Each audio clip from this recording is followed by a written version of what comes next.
my dear students. Today in this session I am going to explain you Unit 2 of English 2.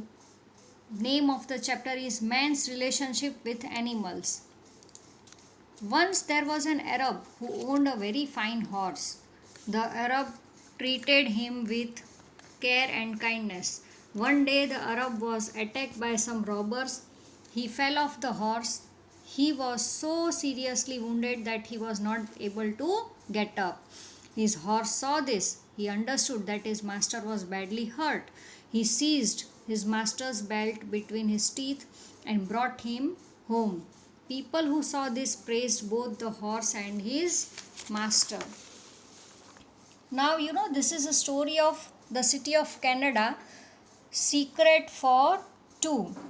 Montreal is a very large city of Canada and it has some very wide and big streets like Prince Edward Street. No one knew this street as well as did Perry Dupin.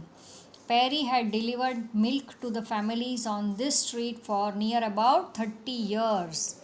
He was one of the many milk wagon drivers that worked for a milk company.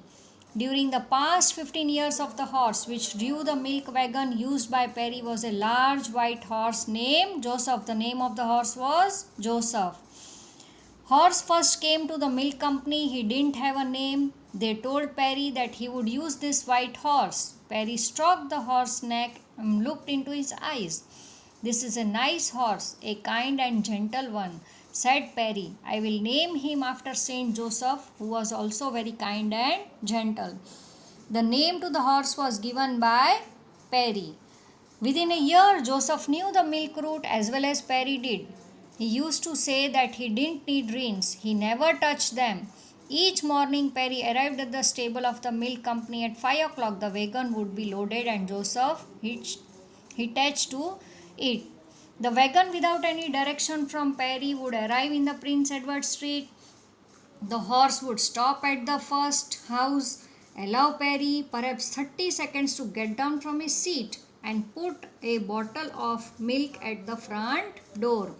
Again the horse would go on skipping to the houses and stopping at the third house.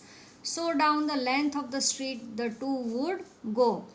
Joseph would turn around and come back along the other side of the street. Yes, Joseph was really a smart horse.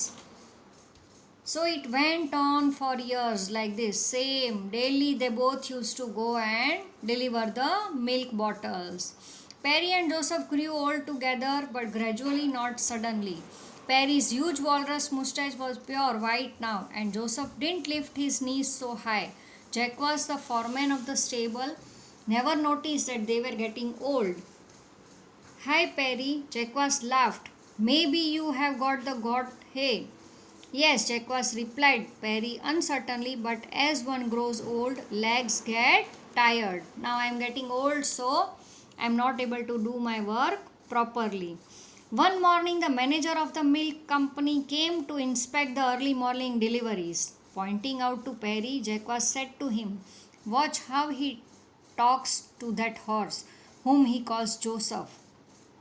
Perry is a good man, but he is getting now old. Don't you think he should be retired and given a small pension?" "Of course," said the manager. "He has been on this route now for 30 years and not even once has there been a complaint against him. Tell him it's a time he should rest. His salary will go on just the same."